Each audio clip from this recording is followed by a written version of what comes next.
Hussain is the light of guidance and the ship of salvation.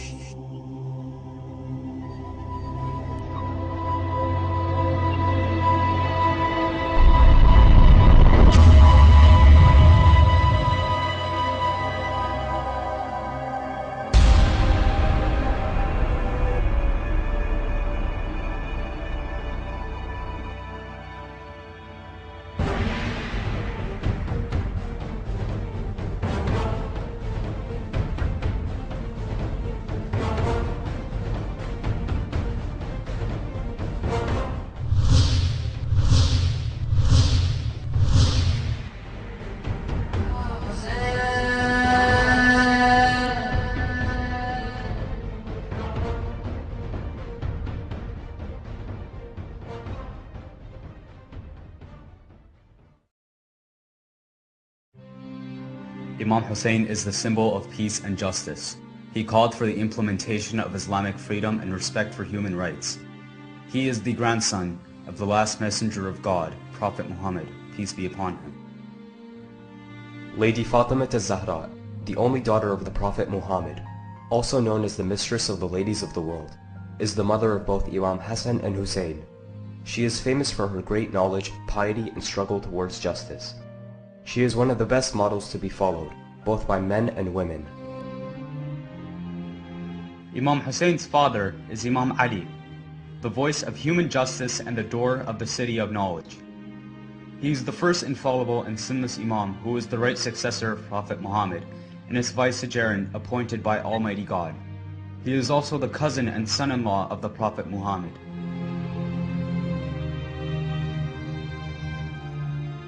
Imam Hussein's brother is Imam Hassan, the Imam of wisdom and tranquility, and he is the second infallible Imam.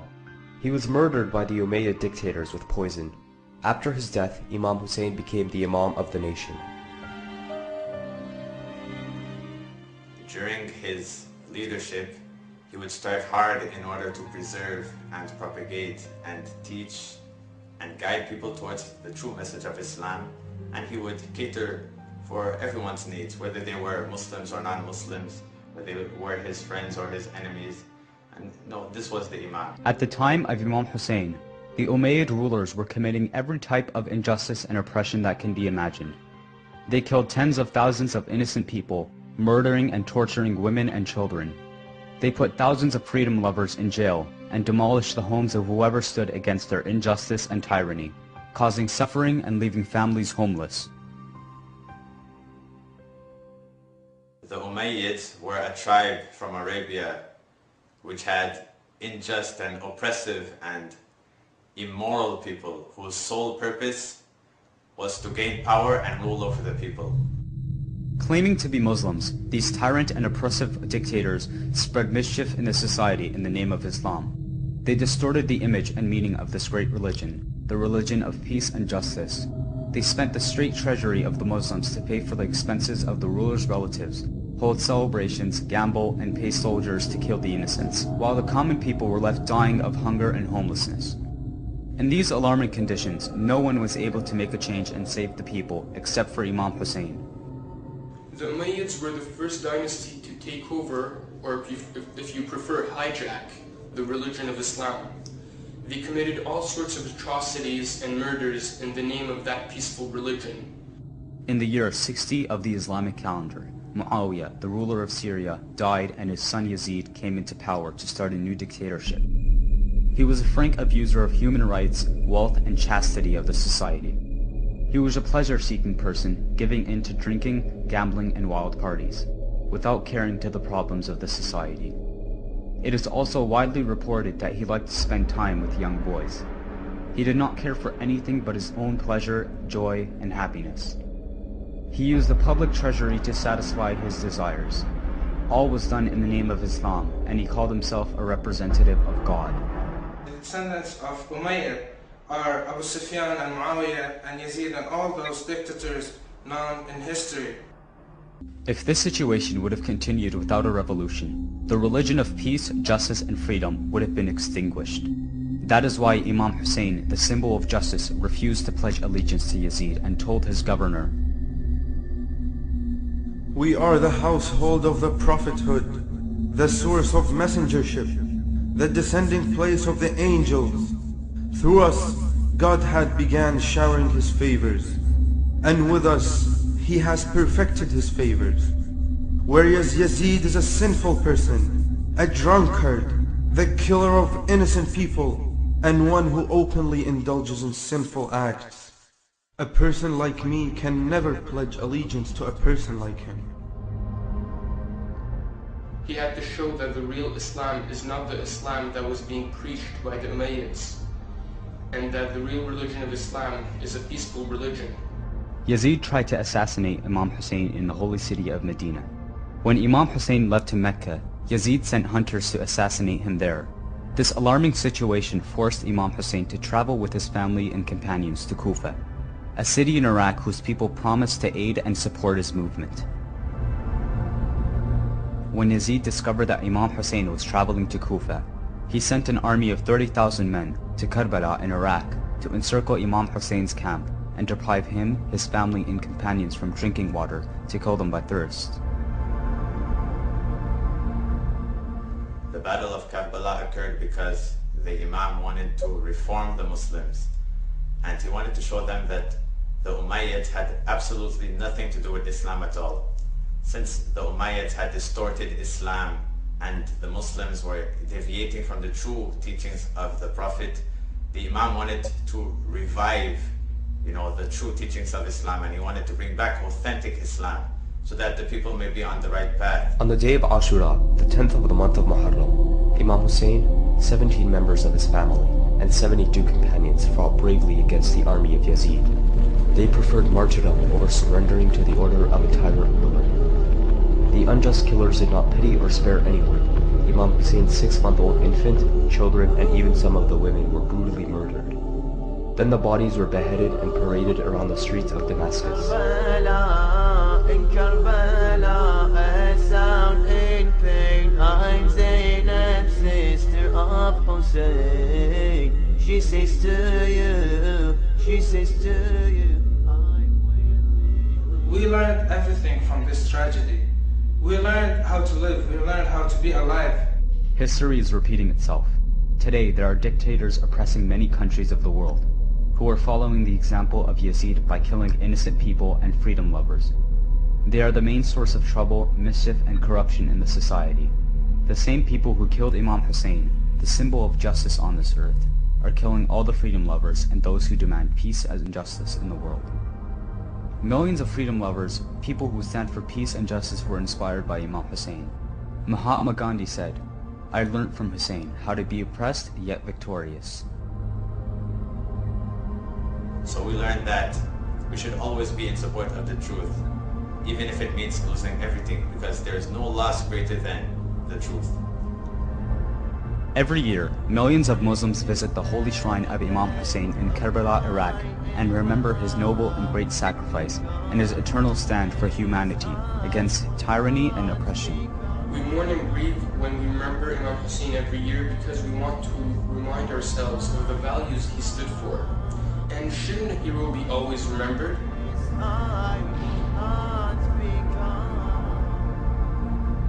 Imam Hussain said, I did not revolt aimlessly or for pleasure, or to be unjust or corrupt, but I took stand in order to seek reform of my grandfather's nation. I went to enjoin the good and denounce the evil, and take the course of my father and grandfather.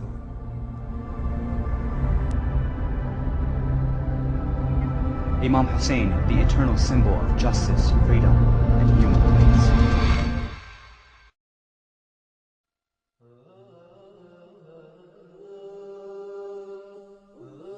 Today is the death of my Imam. Because of this I will not be calm. Today is the death of my Imam. Because of this I will not be calm.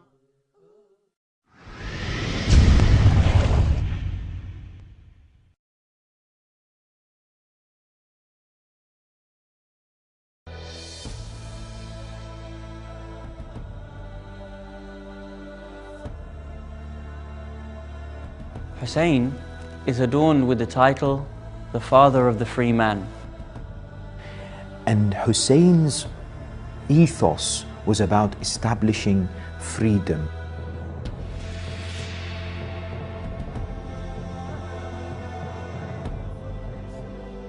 He was faced with tyranny and injustice, and he had a choice to make. He could have walked away with his life intact and his family, but he decided to make a stand, a selfless stand. Here was Hussein with only 72 followers facing an army of 30,000. A normal person would want to back down from something like that. But Hussein maintained his ground.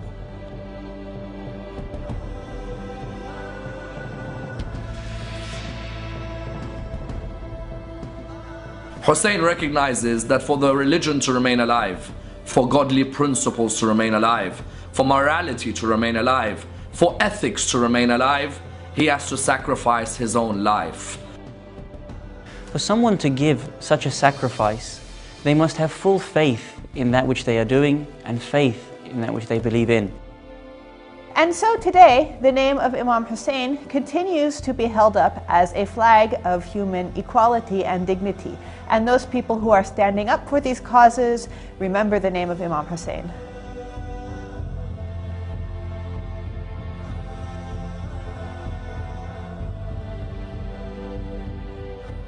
We can learn from Hussein. We can learn from Hussein in the fact that we have to maintain our determination with whatever goals that we set. Hussein demonstrated to all of us the value of not just having faith from the tongue, not just from the heart, but embodying the action of faith in everything that you have.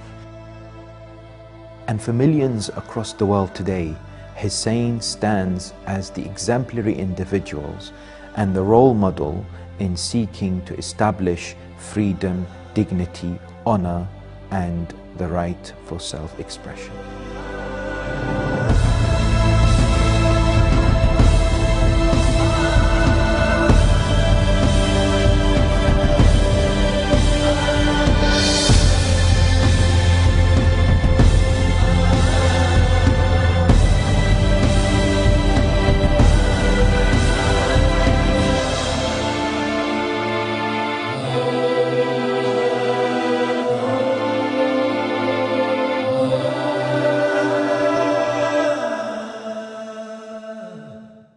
How is it that over 300 million people are inspired by a man who died 1,400 years ago? How is it that these people are still mesmerized by his ethics? How is it that these people are still amazed by his stand? How is it that these people are still inspired by his legacy? Who is this man? This man is Hussein, son of Ali. Let me set the scene for you. Mecca, 570 AD, a society ravaged with injustice, cruelty, plagued with deceit, corruption, and bribery. 632 AD, a man by the name of Muhammad completes a mission of revamping this whole society. He instills honor, dignity, forbearance, justice into the midst of the whole of the state. But 50 years later, this state is once again riddled with controversy, riddled with corruption and deceit. People with arrogant attitudes are now ruling, people of injustice, tyranny, and corruption. It's now the turn of Muhammad's grandson, Hussein, to rise, to remove all these forms of injustice.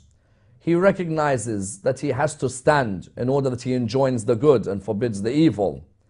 He makes the statement very clear of what his mission is, that I have not come out in the form of exuberance, or am I seeking corruption, or fame, or power, but rather I have come out to reform this society. He recognizes that he has to sacrifice not only his life, but even the life of his family members. He decides to take with him a band of soldiers and all of his family members, his brothers, his sisters, his sons, his daughters, all to ensure that if they have to sacrifice their life in order that the light of justice remains alive, then so be it. It is of no surprise that Gandhi says, I learned how to achieve victory while being oppressed through Hussein. It is of no surprise that mystics, philosophers, theologians have all been mesmerized by the stand of Hussein. At the beginning, he has a number of companions, thousands. But when the toughest test came, only 72 remained alongside him. And each of these 72 was willing to give their life away in order that they'd achieve freedom. Each one of these 72 recognized that if they had to give their life away in order that injustice and tyranny, cruelty and oppression of all its forms is removed, then so be it. Each of these valiant soldiers came from different backgrounds. Some of them rich, some of them poor, some of them educated, some of them not so much. But the basic sincerity within them to give freedom to the future of society was there. All of them lost their lives on the plains of a land by the name of Karbala. Hussein loses his own life, but there's a mystical feel to his victory. If a person was to view him on the ground, they'd think that this is a man lying on the ground with arrows surrounding his body. But if they went near him, they would hear him whispering, oh my Lord, I have left the world for the sake of you, and I have orphaned my children so that I may see you. If they were to cut my body into pieces, then you will find that my heart will lean to none other but you. Hussein is a man of mystical prowess, a man who is revered, a man who is to be honored. But now that he's been killed, he's sacrificed his brother. He's even sacrificed his 6-month-old baby.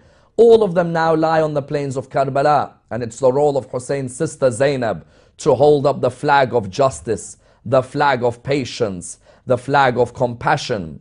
She takes the other woman who survived from the plains of the battlefield. They are taken on one of the most horrendous journeys any human being can ever face.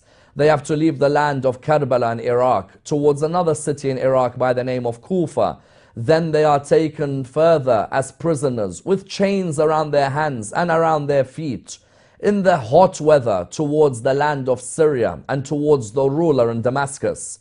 But it's in front of that ruler in Damascus where one of the greatest ever sermons is given by a lady. Who would have ever thought that the religion of Islam, which the media depicts as being oppressive to women, is saved by a woman in the beginning of its history, in the beginning of its life? Muhammad's granddaughter Zainab, sister of Hussein, ensures that Hussein remains alive forever. She makes it clear to the ruler, although the plight has made me speak to you, I find speaking to you of little value, but scolding you is great. Therefore I'll continue to scold you. The eyes are tearful, the hearts are sorrowful. How ironic it is that the members of the party of God are killed by the members of the party of Satan. But then she says a momentous line. She then says a line that reverberates in the lives of many until today. She says, O ruler, however hard you try, you'll never obliterate our love and our memory from the hearts of the people. All these people who are gathered today are people who honor the stand of Hussein and Zainab over 1,400 years ago. They are the people who make it clear that Zainab's promise, Zainab's words are words which are still alive in the life of every human being. It is no surprise that Zainab and Hussein inspired Gandhi, Dickens, amongst others, who could not believe the strength that they had in the face of such atrocities that they faced. But today, those people who come out and are a stand against any form of oppression in this world. If there is oppression in the Islamic world, then it is our role to be in the manner of Imam Hussain and speak out. If there is oppression in the non-Islamic world, then it is our role to speak out against any form of injustice. Because Hussein taught us that his stand, his legacy, his martyrdom is a heat in the heart of the believer that will never subside, as a stand of justice against injustice and how justice will remain victorious forever. For every single person who hears this message, it is now your chance to hold on to the message of that man whose body died 1,400 years ago, but whose message will remain alive eternally. The easiest thing to do in today's world is to join the flow. Just do like everybody else is doing. Do nothing. Don't speak out. Don't adhere to your principles. If you want to, you will be struggling. You'll be fighting the current. You'll probably be the odd one out. You might say, it is not that bad. I could speak out and voice my opinion about my principles. Let me remind you that to have integrity is not all about saying what's right. Integrity is actually about doing what's right. There was a man who made it easy for us. There was a man 1,000 and 1,400 years ago, took the first step. A man who has become now a legacy, Hussein. Hussein made it clear for those coming after him that if you want to choose, you're going to have to make the right choice. For those coming after him, those facing the choice between doing what's right or bowing to what's wrong, the choice of being strong and doing what's right, or join the crowd, the weak, and do nothing. Hussein taught millions of people after him that there's only one choice: life with honor. The most challenging thing is to take the first step. Hussein has taken the first step. It is now easy for us to follow.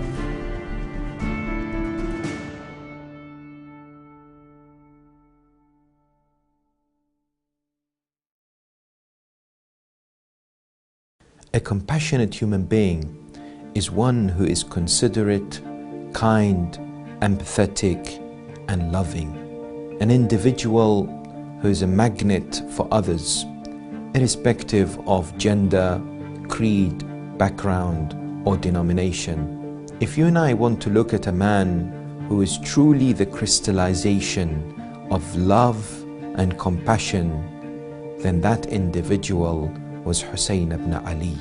Hussein was a man of humanity, an individual who would shed his tears when he sees the state of his enemy, a man who would serve people as well as animals when he saw that the enemy were thirsty and that he had water for his family and his companions, knowing very well that the water supply will be cut off from him.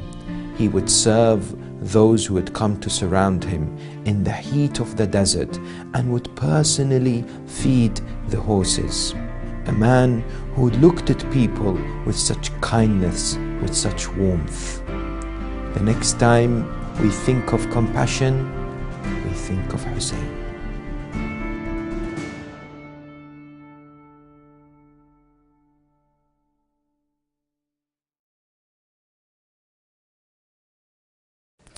When we speak of sacrifice, what we mean is giving preference to somebody else's comfort and well-being over our own comfort and well-being. To actually have a spirit of sacrifice in one, the first thing that is necessary is an element of selflessness.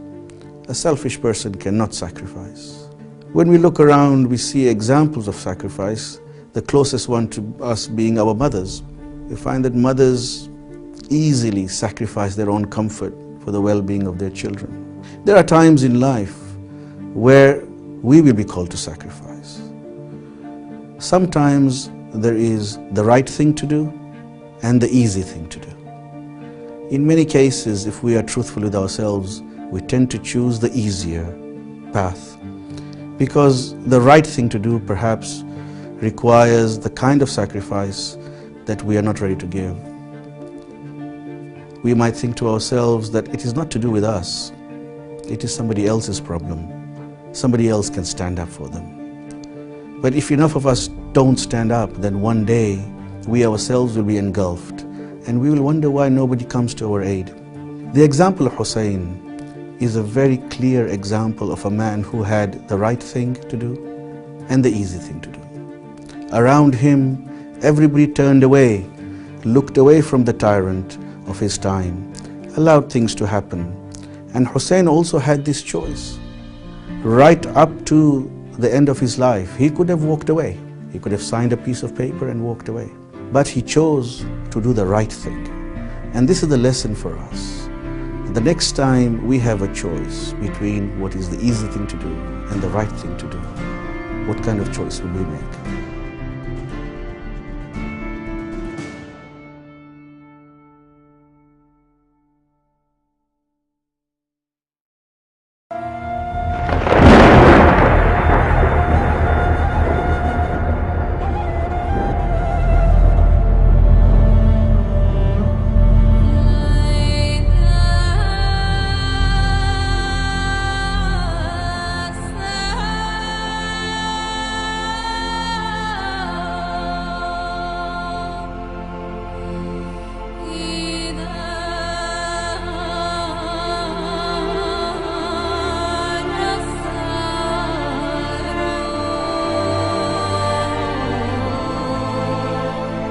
How is it that 300 million people until today are mesmerized by the stand of a man who lived 1,400 years ago? How is it that they are still enamored by the words of this man, fascinated by the stand of this man? How is it that they take this man until today as their role model? Let me set the scene for you in order for us to understand who this man was. 570 AD, Arabian society is fueled with ignorance, with injustice, with tyranny, and with cruelty. This man's grandfather, by the name of Muhammad, rises in Arabia. He is able to alleviate all these forms of injustice. The cruelty is removed. The tyranny is now vanished. He is able to establish principles by which every human being can live, Muslim and non-Muslim alike. 50 years after Muhammad's death, the same ignorance returns. The same injustice is now returned. It's fueled the whole Arabian state. Tyranny everywhere, cruelty everywhere. Racism is now part and parcel of that society. A man must stand. A man must ensure that his grandfather and his message do not die. A man ensures that his grandfather's message remains alive forever. This man is known as Hussein.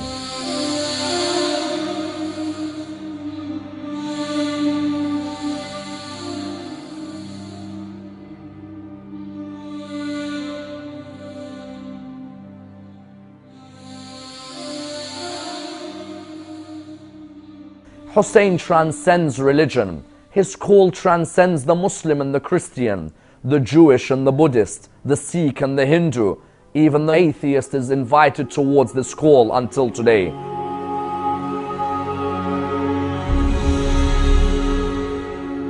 I have left the world for the sake of you, and I have orphaned my children so that I may see you. If they were to cut my body into pieces for you, I would lean for none other but you. Hussein said those words, Gandhi was affected. Hussein said those words, Charles Dickens was affected. Hussein said those words, mystics were affected. Philosophers were intrigued. Theologians wondered, who is this personality who can come out with couplets which Rumi, Hafiz, Sa'di, Attar, Tabrizi would all be proud of?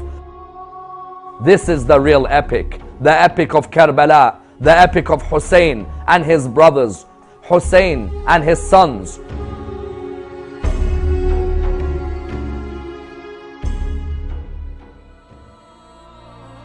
He looks towards his Lord while he lies on the ground. His words reverberate in the heart of every believer. Oh my Lord, what did I find when I lost you? And what did I lose when I found you? If they cut my body into 1,000 pieces, each piece would call out its love for you. That Hussein is the embodiment of patience. That Hussein is the embodiment of dignity. That Hussein is the embodiment of bravery. That Hussein is the embodiment of valor. Today ask yourself, how can you put Hussein in your life? Whether you are Muslim, Christian, Jewish, Hindu, Sikh, atheist, all of you can take Hussein as your role model in life. All of you are able to take this man and his stand as a stand in your life today. If I see oppression in the Middle East or oppression in Europe, if I see oppression in South America or North America or Australasia, I have to ensure that Hussein's cry is a cry against this oppression. Hussein's cry is a cry which ensures that oppression will never be able to be victorious. When all these great mystics and theologians and philosophers, when they all went towards their grave, there was only one man who they remembered. They remembered the stand of Hussein. Try and take the stand of Hussein into your life and allow that stand to remain part of the life of every human being forever.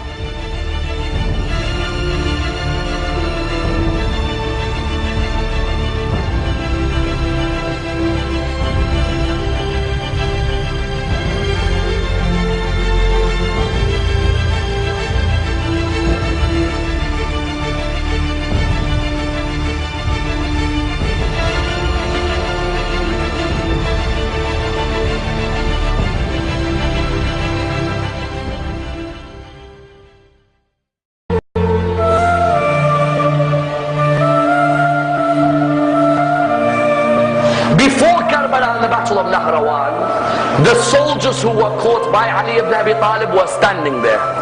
One of the soldiers, you all know him very well. He was fighting Ali ibn Abi Talib on that day.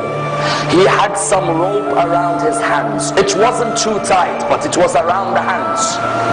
Imam al-Hussain was walking past. He saw that soldier. And the soldier looked at him and said, Hussein, I beg you, please remove this rope from around my hand, because the rope is causing nervousness in me. Remove it. And I'm asking you. Imam al-Hussain went back to his father. He said, oh my father, I'd like a favor from you. He said, what is it? He said, this person over there, do you see him? He said, yes, I see him. He said, he says to me, the rope is tight around his hand, even though you will never put a tight rope, but it seems to have been hurting him. And he asked me to remove it. Oh my father, do you allow me? He looked at him and he said, Aba Abdullah, go ahead. Aba Abdullah, why do you want to answer this? He said, Father, when someone asks through me, how can I reject? I don't want the person to be embarrassed. When you realize who this person is, that's when you realize how magnanimous a man this man is. He went back to the person, he said, give me your hands. And he removed the ropes from the hands of Shimr bin Dil-Jawshan.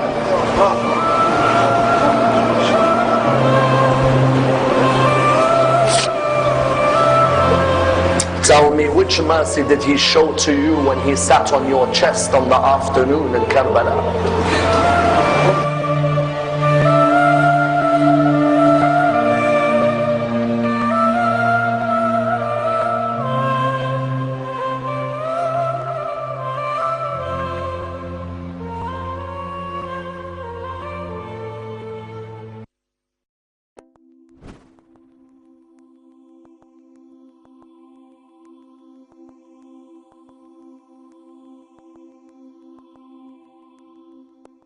Imagine the situation.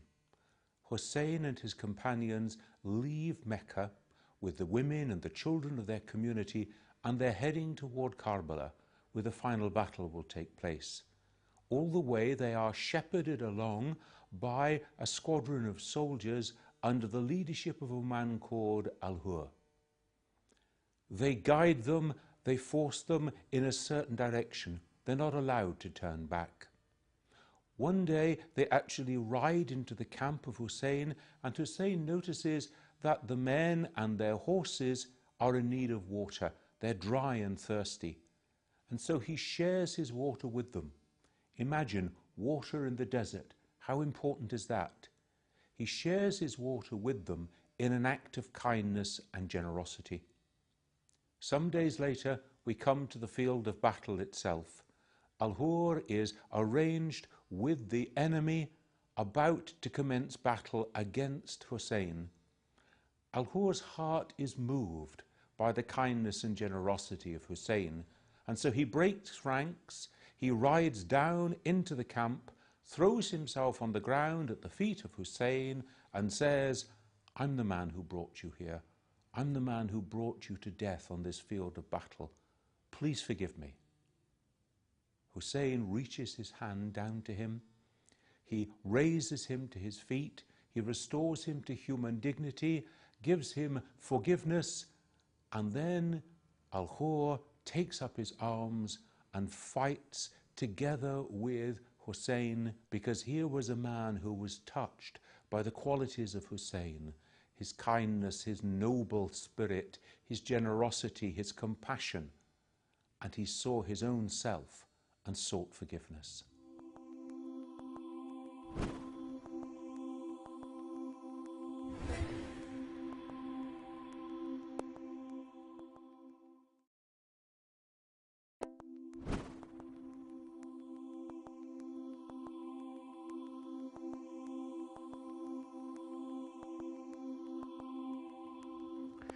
What is so inspiring is that Hussein was all by himself, surrounded by thousands of enemy combatants.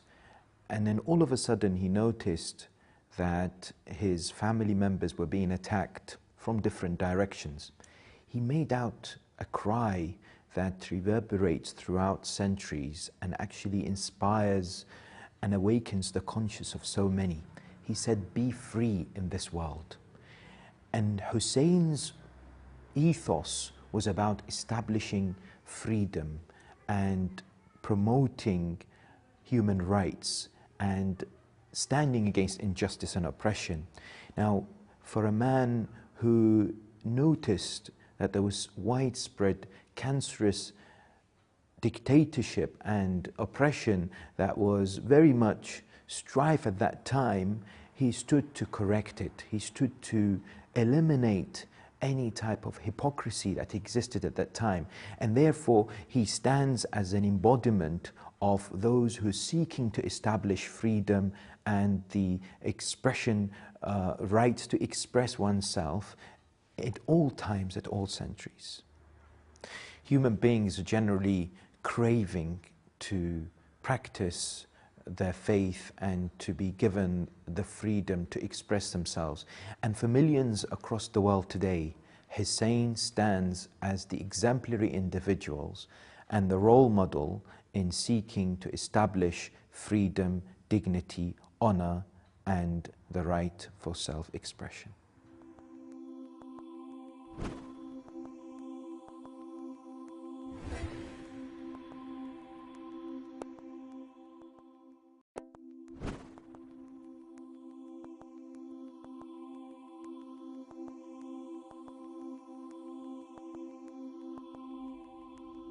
One of the interesting things about Hussein's peaceful stand in Karbala, Iraq, was that essentially it was a human rights issue. It first of all showed his own courage in standing up for values of justice, which is always eternally relevant, but also it shows the kind of things that he was denied, basic dignity, which I'll go into, which I think is, again, a very important thing to reflect on. First of all, Hussein basically said that I'm here to stand up for justice against a corrupt ruler. I mean, that shows great courage, but he did that in a very peaceful way. For example, he never forced anybody to join his movement, number one. Number two, even his own, the night before, in fact, he was martyred, known as the night of Ashura, he actually told his own members of his camp that, look, you can leave if you want, no problem. It's about believing in this movement of justice. And that again shows the mark of a very courageous and noble man. At the end of the spectrum, however, you find that today when we talk about human rights and everybody has a human dignity or right to fair trial or right to free speech, Hussein was basically denied these things. So for example, Article 10 of the UDHR, Universal Declaration of Human Rights, actually says that everybody has a right to fair trial. Hussein was even denied expressing his views in a natural court. Article 18 states that everybody has a right of freedom of religion, conscience and thought. Hussein could not even express his views naturally and say, this is the kind of religion that I believe in. And finally, Article 20 of the UDHR states that everybody has a right of freedom of association and assembly. And again, Hussein was denied that. For when he did try to very peacefully try to spread his message, some of his own companions were beheaded. It is for this reason that I think, just as human beings commemorate World War I, World War II and the Holocaust, I do feel that Karbala stands up there as a very important world event.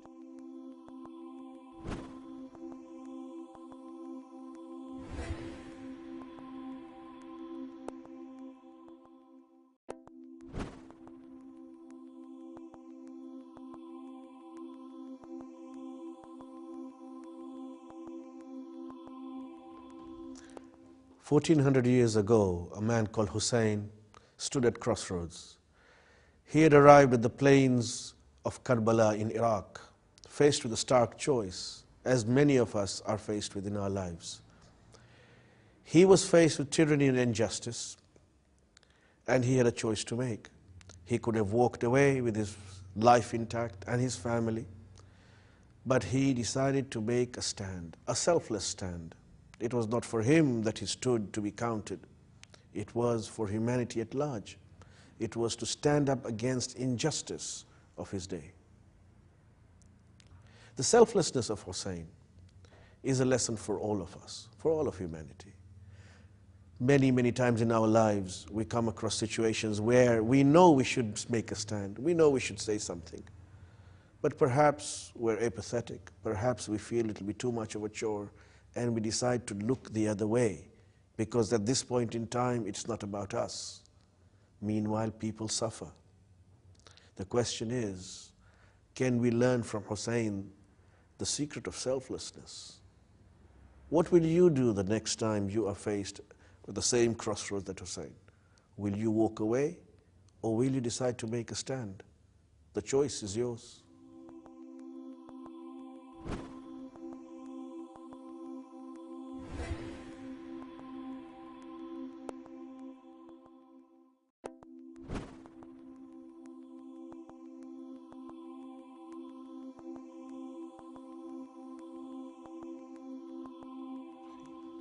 Hussain grew up in a household that was colorblind. One of the maids in the house was actually of African descent, but the way in which she was treated was as if she was a member of the family. The Umayyads, who were the ruling dynasty at that particular time, were quite prejudiced in the way in which they dealt with non-Arabs. Even amongst the Arabs themselves, there was a class system. Hussain, when he rose in Karbala, actually rose to rectify some of these ills of society, as he stated that he was rising to reform the community of his grandfather and enjoin good and forbid evil.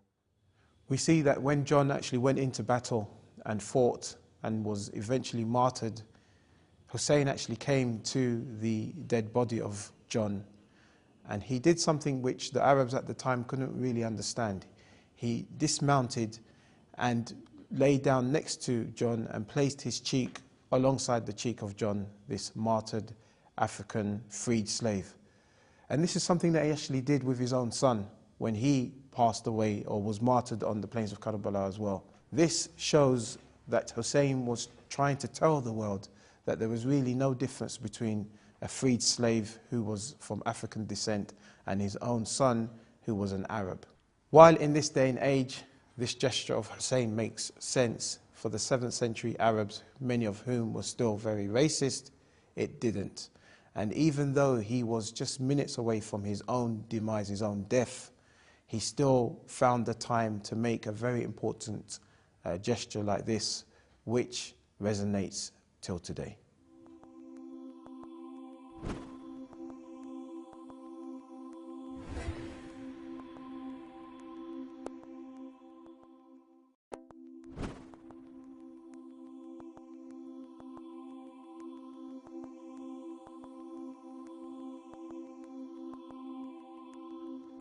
Here was Hussain with only 72 followers facing an army of 30,000. Right away, a normal person, would want to back down from something like that. But Hussain maintained his ground and went all the way in his opposition. The other one is lack of support. There are many activities that we would like to do that we depend upon support for doing it, or we want support for doing it. We see Hussein's support base whittling away in front of his very eyes.